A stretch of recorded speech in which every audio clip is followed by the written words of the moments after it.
Hello. How have you been doing? Me? I've been doing really well, actually. So well. Really. Really well. But I think we can all agree I've talked about myself a little too much recently, so let's get back to our regularly scheduled content, huh? I'm going to go ahead and posit something that you might disagree with, which is essentially that young people are more ideological than old people. I would also go one step further and say that young people like ideologues more than basically any other demographic of people. By ideologues, I mean people whose political philosophy is based around an ideology of some kind, rather than maybe someone who just goes into politics to want to go into politics and then develops their political framework around actually interacting with the real world. So I wonder then, why is that? Why are young people more ideologically inclined than older people? I have some theories. I want to run them by you. If you disagree with what I'm positing, leave it in the comments. We can theorize together. So let's use the American 2020 election as an example.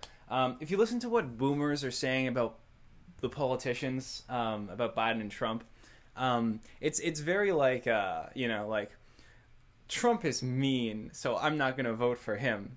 Or it's like, Biden seems weak, so I'm not going to vote for him. No one is saying like, Trump's political ideology is actually more nationalist than traditionally conservative, and as a result, he doesn't exactly align with my values. You can sort of get the idea that they have like an inkling of political theory in their minds, but it's not really baked into the psyche as much as it is with young people, I would say. Like, every time a conservative calls Trump not a conservative, they're sort of like, Trump is a leftist. Like, in their minds, they're saying Trump is a leftist because he's authoritarian, and authoritarianism is leftist. My point here is that boomer conception of politics is just fucked. Ah, yes, liberal and conservative, the two political ideologies. The first and most important reason I think the young people are more ideological is the internet. No analysis of young people is really complete without first acknowledging the presence of the internet in our lives. We grew up on the internet, and the thing with the internet, as at least the way I see it, is it's entirely virtual. It's not real.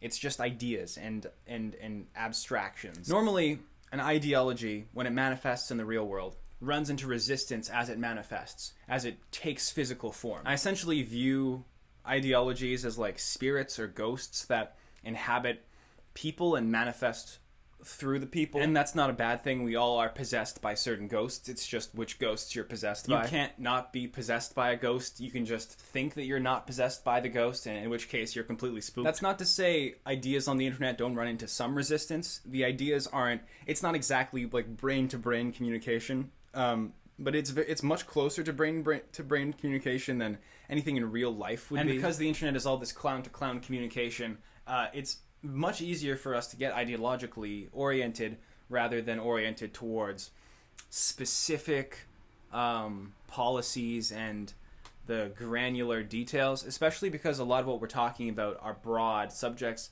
that sort of span across the whole world and manifest in different forms.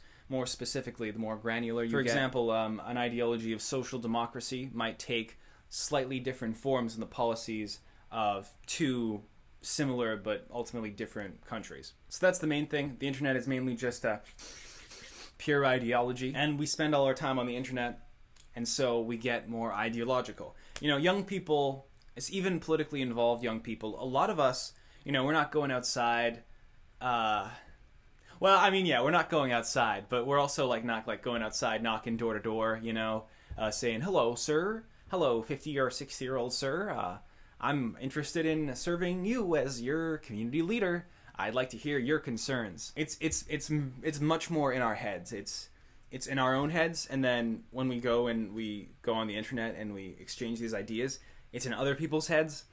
So it's like it's just head to head. It's not. We're not in the real world touching things. Biden, for example, is someone who strikes me as deeply unideological. Like, that guy is going around touching things. There's a point where Trump says to Biden in the debates, you're not even left. I don't know what you are.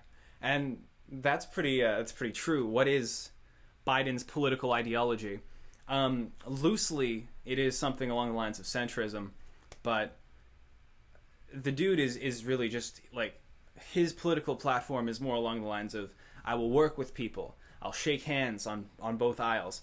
And that is, I think, just definitionally just like broadly centrist, and you can't really pin it down more than that. Biden, by the way, is doing such a good job of indicting centrism for me that I can basically just retire. Like, why should I even bother trying to radicalize people when just, like, the embodiment of centrism is a man whose brain is just melting Swiss cheese in, like, a frying pan? He's not even, like, one of the cooler radical centrists who are more ideologically inclined, like Andrew Yang, for example, what might be considered a radical centrist based off of his ideology, which is, you know, more of a technocratic ideology, or some would argue like a social libertarianism ideology. Like, there's a lot of ways you can interpret what he's advocating for. But Biden is a lot closer to what I would call boomer centrism, which is this kind of idea that politics is something that happens in the real world, and people should be going around and shaking hands and talking to individuals and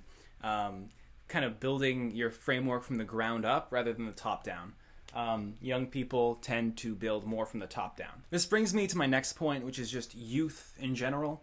I do think the youth of today are in a very unique situation because of the internet, which makes our process of forming identities and forming ideologies very unique, very different. It's so unique and different that it basically has no parallel in history. And I know that sounds like, ooh, our generation is super special and we're like no generation before us. But I mean, to an extent, every generation is like no generation before them. But we are in a unique situation given that we grew up on the internet, which is, like I said before, just meat space. So if you're young, you have less life experience. You have gone outside less. You've met less people. You have had to talk to less people. You've had to compromise less. You've had to have less of your ideas challenged and tested. A lot of young people right now ascribe to ideologies that they're not going to ascribe to in 10 years, in 5 years, some of them not even till next week. Keep it up, Drake fans. I love you. So I do think the fact that young people are more ideologically inclined is probably just because they're young. And I think maybe this aspect of why we are more ideologically inclined is true across time. I think all young people have to be more ideologically inclined because they have less life experiences to refer to. So they're working off this bigger idea. But I don't know, maybe if there are any ancient people watching me, i.e., you know, the 50% of my audience that is over 24, maybe you guys can pitch in here and give me your experience. You know, say like the 40-year-olds in the audience. Were you guys more ideologically oriented when you were a kid and you got less ideologically oriented? Or like, were you always how you were and you just stayed how you were? Or did you maybe even get more ideologically oriented as you grew? Like, what appeals to me about a candidate is ultimately the ideology that they're ascribing to. That's just the most viscerally appealing part about a candidate. It's less like, oh, here's this human being and here's this other human being. It's more like, here's this one arm of an ideology that's possessing this man, and then here's another arm of another ideology possessing this man, and now they're gonna arm wrestle. My third point is that this has to do with a kind of ideological renaissance of sorts. The internet has unearthed some old ideologies. Did I tell you I brought back mercantilism memes? It's true. Check it out. Like, mercantilism, nobody... I don't think you'll have ever run into a person who identifies as a mercantilist. Although, with the internet now, there's probably more people who identify as a mercantilist now than there have been in the last 30, 40 years before the internet. And that's because it's simply a dead ideology. Nobody wants to dig it up. But on the internet, Zoomers, young people, young millennials, they've got their shovels and they're like, let's go grave digging. A lot of what allows a person to ascribe to an ideology is just the knowledge that the ideology exists. You show somebody a framework that they really like, maybe that fits their framework a lot better than any of the frameworks they've seen before. It's a lot closer of a representation of what they personally believe. So they end up identifying as say, a mercantilist rather than what someone, what would normally refer to themselves as with that kind of mindset, which would probably be something like just if they lived in America, a Republican. Because of the two-party system, basically everything has to fit one of two frameworks, and when you go on the internet, you realize there are basically infinite frameworks politically you can construct. And then the last thing I would say is community. I think I would be remiss to not talk about community. I'm very skeptical about using the term community to refer to anything on the internet, because you're essentially taking a group of people who you know in real life, who you love and care about, and replacing it with some fucking pixels on your screen. But no mail bombs today. Community is important for young people. A lot of young people lack community. A lot of young people try to fill the void of community they have in their hearts with communities online. And this, it doesn't normally take the form of ideologies. It actually normally takes the form of games they like, hobbies. That's all normal stuff to build community around. But so is political belief. That is also a completely valid way to formulate a sense of group identity, and to find a community of like-minded people, and to develop your ideas and develop yourself. So young people are in a position where they need community. It's difficult to form a group identity in a atomized, individualistic society. So people obviously look in basically any direction they can to fill that need. And if adopting a political ideology finds you a community of people that are like-minded, then young people are going to do that. It could also work vice versa. You just know a bunch of people who are like you, and people who are like you might believe the same politics as you, and then you just end up falling into a crowd of people who think like you, and that's your community. And then your community does happen to be ideologically based. So yeah, that's the general idea. That's what I would say. But let me know if you have any ideas of your own. Leave them in the comments. And if you disagree with the premise entirely, you're wrong. But Greg, you're supposed to do comedy videos, not analysis. Oh shit. Centrism bad. Doy. Hello, my fellow Americans.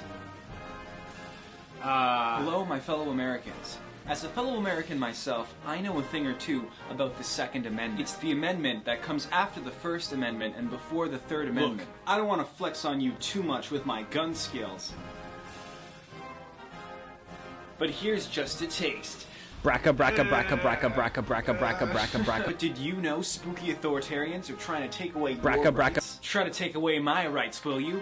Bracka, bracka, bracka, bracka, bracka, bracka. For the 2020 general election, an organization called Young Americans for Liberty are looking to hire an election coordinator. Help get Americans elected that will defend your right to bear arms. Yeah. If you are chosen for this position, you will get $99 a day. They really couldn't afford to round up that last dollar. They will cover your housing. They will give you gas. They have positions open across the U.S. And you will be furthering the agenda of anti-centrism. Click on the link in the description for more information. And remember, God bless America.